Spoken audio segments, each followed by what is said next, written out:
할렐루야. 우리 서로 인사하십니다. 사랑합니다. 축복합니다.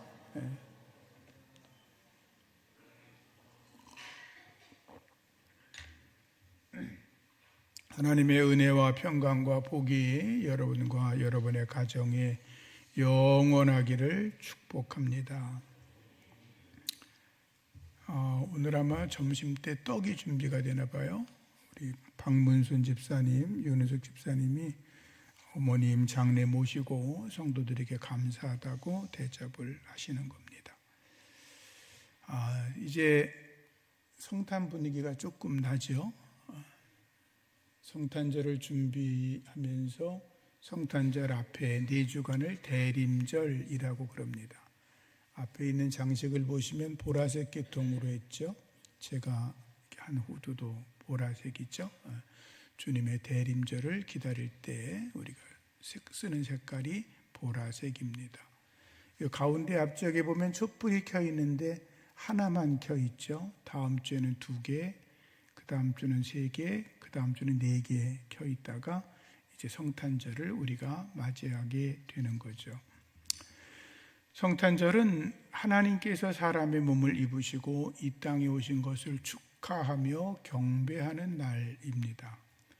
예수님께서 왕으로 그리고 종으로 사람으로 하나님의 아들로 이 땅에 오셨음을 성경은 증거하고 있습니다.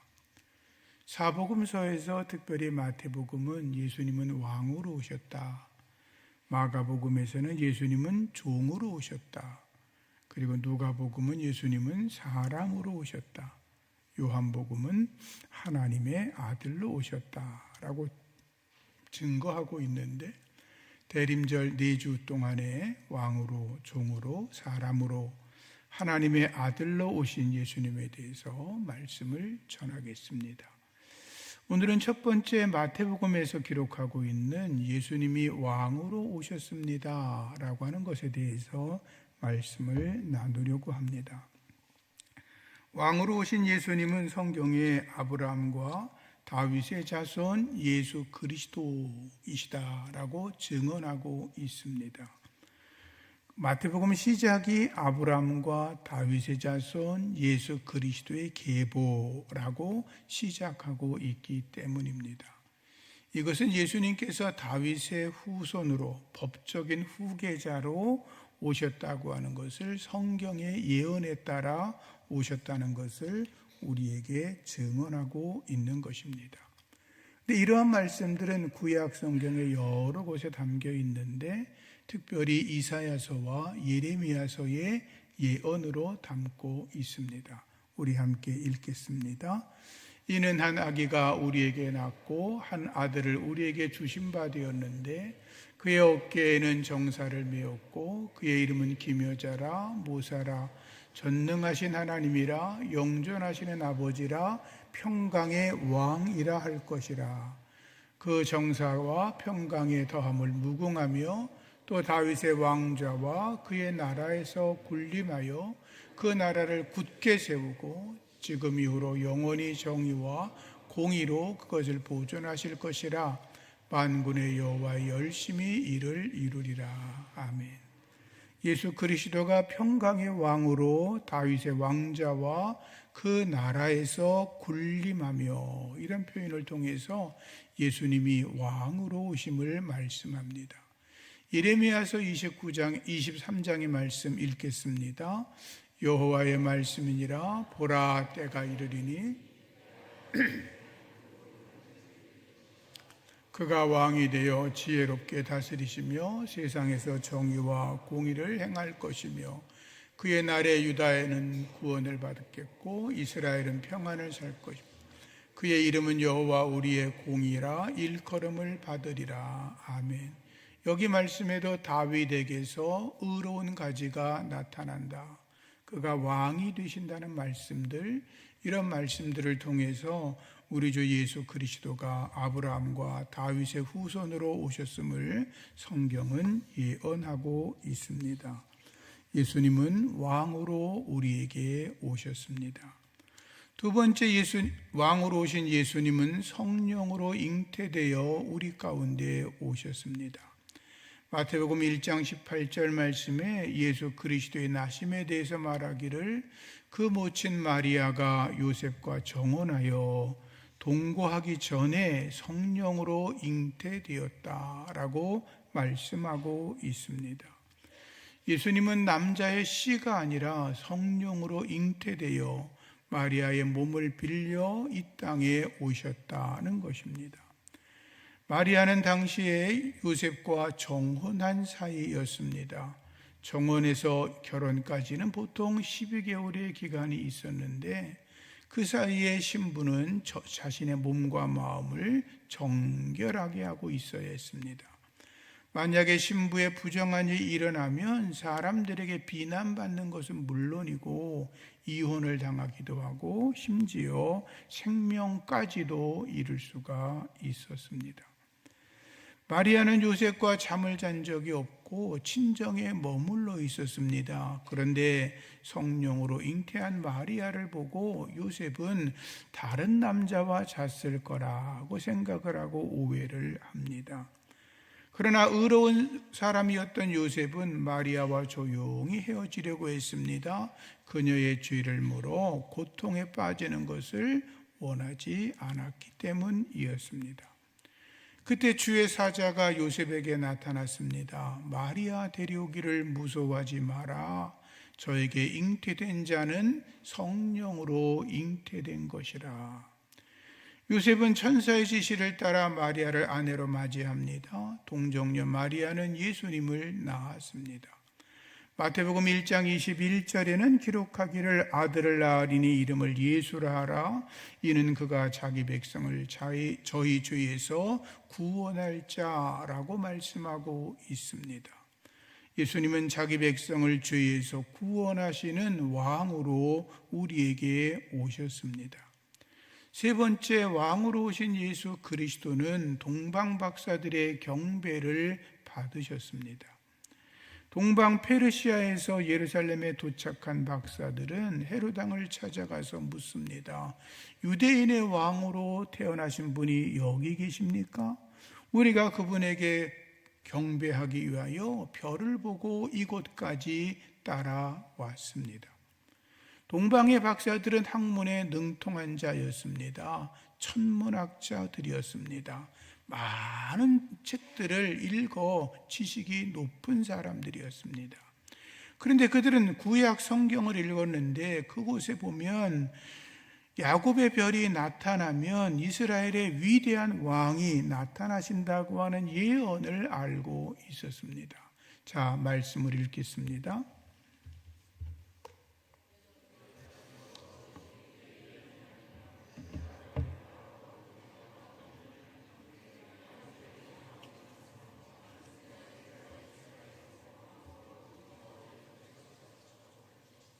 무찌르고 또 셋의 자식들을 다 멸하리로다. 아멘.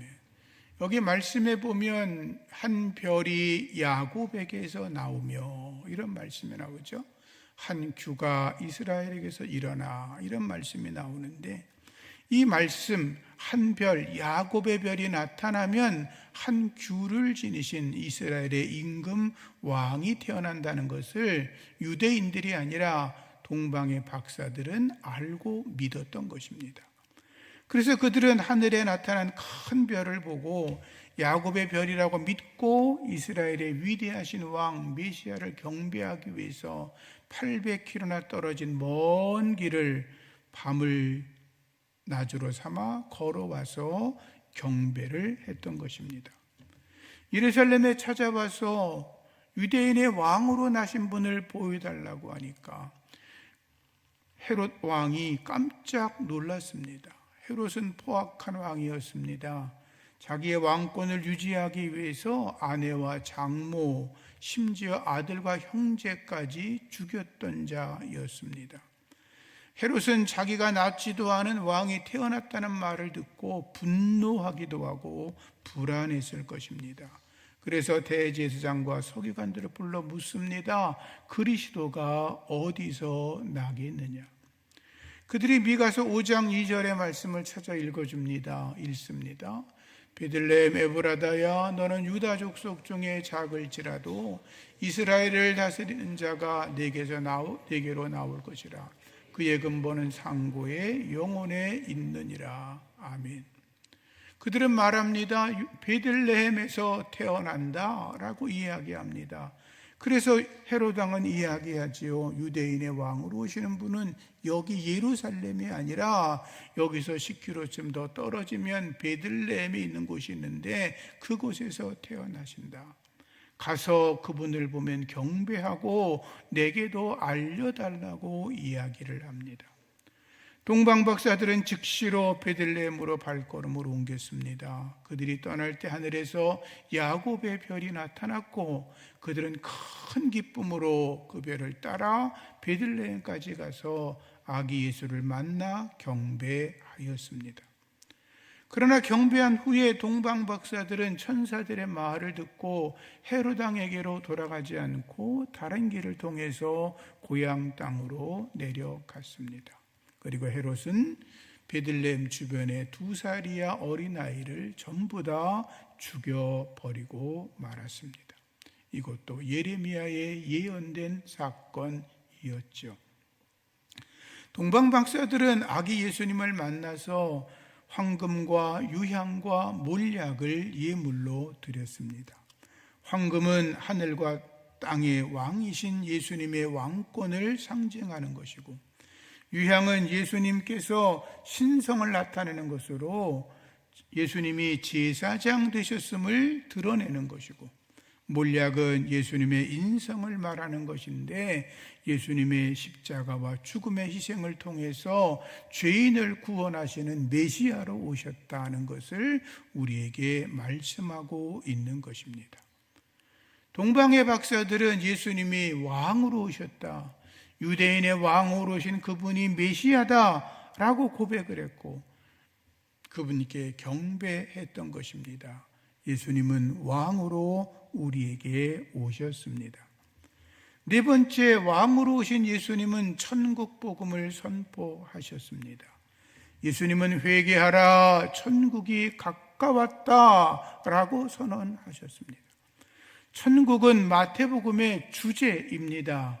예수님은 산상수훈의 말씀을 통해서 천국 백성들이 이렇게 살아가야 된다고 자세하게 말씀을 하셨습니다. 마태복음 13장에는 천국 비유가 7가지가 담겨 있습니다. 그 중에 하나, 천국은 마치 밭에 감추인 보화와 같다고 말씀을 하셨습니다.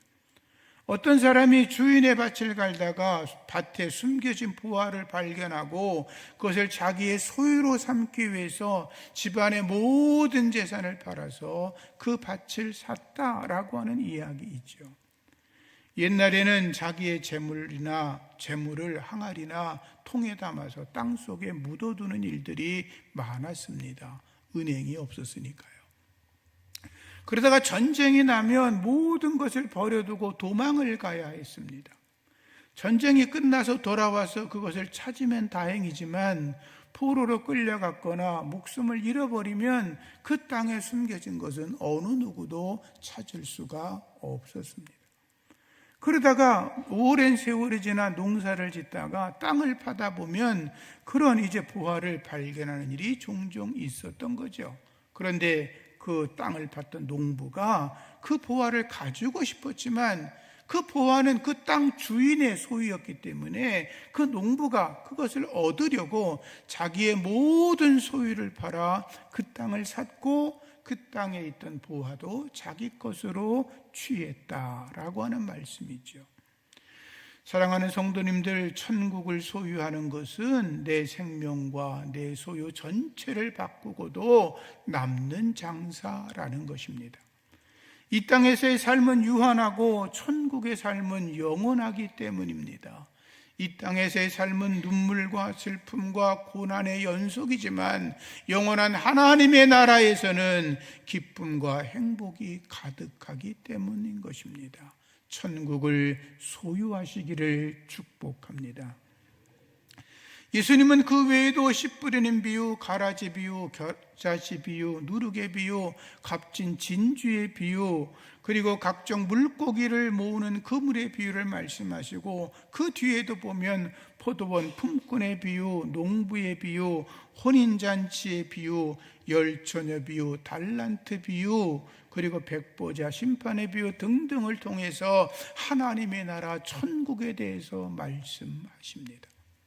하나님의 나라 천국에 대해서 말씀하실 수 있는 분은 또 그 천국을 선포하고 회개하고 돌아오면 천국을 얻을 것이라고 말씀하실 수 있는 분은 오직 영원한 왕이신 예수 그리스도, 그분밖에 없습니다. 예수님은 왕으로 우리에게 오셨습니다. 다섯 번째, 왕으로 오신 예수님은 예루살렘 성에 입성하셨습니다. 예수님께서 십자가를 앞두고 입성하실 때 어린 나귀를 타고 오셨습니다. 이것도 스가랴서에 예언된 말씀이지요. 같이 읽습니다. 시온에 따라 크게 기뻐할지어다. 예루살렘에 따라 즐거이 부를지어다. 보라, 내 왕이 내게 임하시나니 그는 공의로우시며 구원을 베푸시며 겸손하여서 나귀를 타시나니 나귀의 작은 것 곧 나귀 새끼니라. 아멘. 스가랴의 예언을 그대로 이루시기 위해서 예수님은 예루살렘의 어린 나귀를 타고 입성하셨습니다. 사람들은 자신들의 입던 겉옷을 길에 펼쳐놓고 종려나무 가지를 흔듭니다. 그리고 외칩니다. 호산나, 다윗의 자손이여, 찬송하리로다. 주의 이름으로 오시는 이여, 가장 높은 곳에서 호산나라고 찬양합니다. 호산나, 찬송하리로다. 주의 이름으로 오시느니 곧 이스라엘의 왕이여 라고 찬양을 합니다. 예수님께서 입성하셨다는 것은 예수님이 다윗의 자손으로 오신 정통의 계통을 밟아 오신 임금 왕이라는 것이고, 이스라엘의 왕이라고 하는 것이고, 죄인을 구원하실 구원의 왕이라고 하는 것입니다. 예수님께서 어린 나귀를 타고 들어오셨다는 것은 군사적인 정복의 왕이 아니라 평화의 왕, 겸손의 왕, 구원의 왕, 왕중 왕으로 우리에게 오셨다는 것입니다. 예수님은 왕으로 우리에게 오셨습니다. 여섯 번째, 왕으로 오신 예수 그리스도는 대제사장 앞에서 신문을 당하셨습니다. 예수님께서 겟세마네 동산에서 붙잡히십니다. 포박을 당하십니다. 그리고 대제사장 가야바 앞에 끌려갑니다. 가야바가 묻습니다. 내가 너로 살아계신 하나님께 맹세하게 하노니 내가 하나님의 아들 그리스도인지 우리에게 말하라. 예수께서 말씀하십니다. 내가 말했다. 내가 하나님의 아들 그리스도다. 주님은 그렇게 말씀하셨습니다. 그리고 이어 말씀하십니다. 나중에 이후에 인자가 권능의 우편에 앉아 있는 것과 하늘 구름을 타고 오는 것을 볼 것이라고 말씀하셨습니다. 제사장 가야바는 그 말을 듣고 말합니다. 신성모독이다. 신성모독죄는 사형에 해당한다고 예수님을 죽음으로 몰아갔습니다. 그러나 예수님은 죽음의 순간에도 대제사장 앞에서 담대하게 말씀하셨습니다. 내가 하나님의 아들 그리스도다. 그리고 예수님께서 하신 말씀 가운데 인자가 권능의 우편에 앉아 있는 것과 하늘 구름을 타고 오신다고 말씀을 하셨는데, 그 말씀은 다니엘서의 예언을 주님이 하신 것입니다. 같이 읽겠습니다. 내가 또 밤 환상 중에 보니 인자 같은 이가 하늘 구름을 타고 와서 옛적부터 항상 계신 이에게 나아가 그 앞으로 인도되매, 다니엘이 예언했던 인자가 바로 나라고 주님은 말씀하고 계셨던 것입니다. 주님은 본디오 빌라도 총독 앞에 그 후에 끌려갑니다. 빌라도가 묻습니다. 네가 유대인의 왕이냐? 라고 묻지요. 그때 예수님 말씀하십니다. 내 말이 옳도다 라고 당당하게 말씀하심으로 자신은 만왕의 왕으로 이 땅에 오셨음을 드러내셨습니다. 7번째로 왕으로 오신 예수 그리스도는 제자들에게 지상명령을 하십니다. 예수님께서 이렇게 말씀하시죠.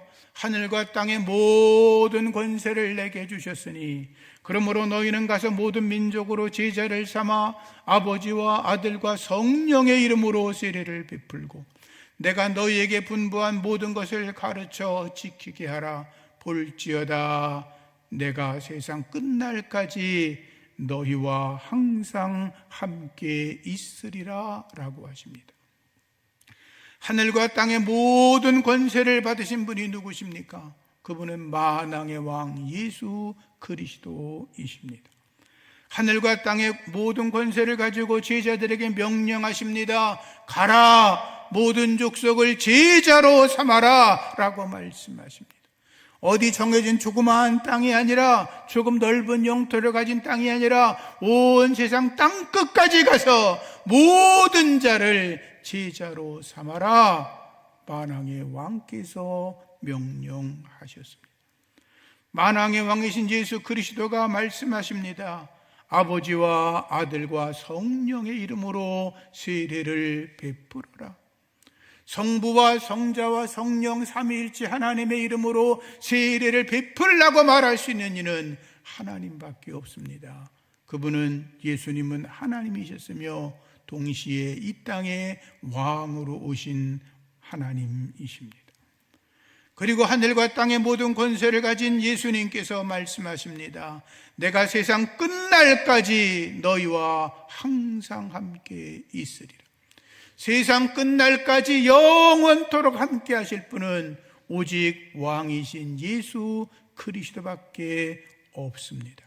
그분이 우리와 함께 계시는 줄로 믿습니다.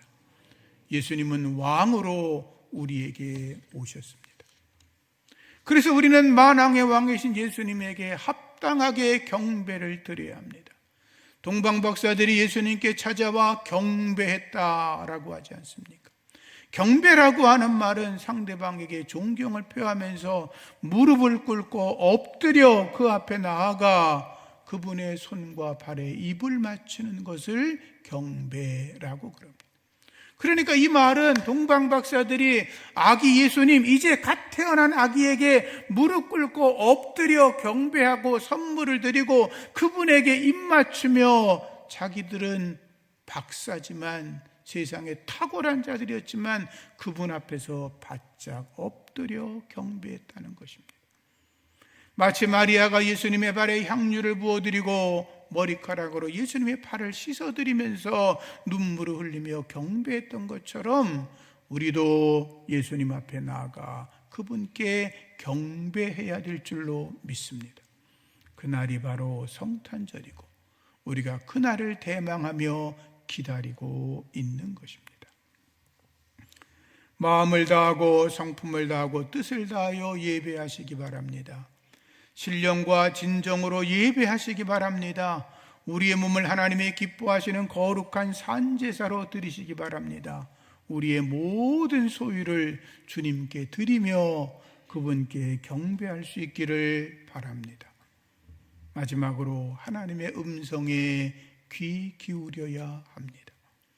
동방박사들은 아기 예수님을 경배한 후에 꿈에서 헤로데에게 돌아가지 말라라는 음성을 듣고 자기의 다른 길을 통해서 고향으로 돌아갑니다.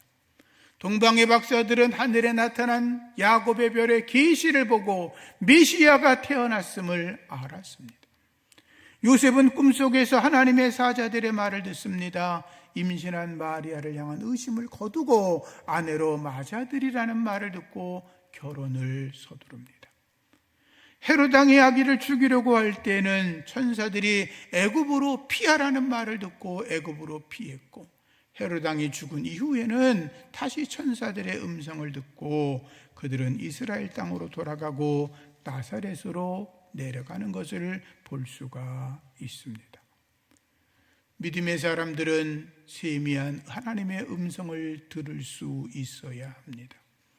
우리가 하나님의 성경을 곱씹어 읽고 묵상할 때에 하나님의 음성을 들을 수 있기를 소망합니다. 하나님 앞에 깊은 기도를 드리고 있다가 하나님이 내게 말씀하시는 세미한 음성을 들을 수 있기를 바랍니다. 하나님의 사명을 감당하고 주님의 거룩한 일을 수행하면서 하나님이 보이시는 꿈과 계시를 통해 주의 음성을 들을 수 있기를 축복합니다. 말씀을 정리합니다. 이제 다가오는 성탄절을 준비하고 맞이하시면서 왕으로 오신 예수님께 경배할 수 있기를 바랍니다. 그리고 주께서 말씀하시는 음성을 겸손히 들을 수 있는 여러분들 되시기를 주의 이름으로 축복합니다.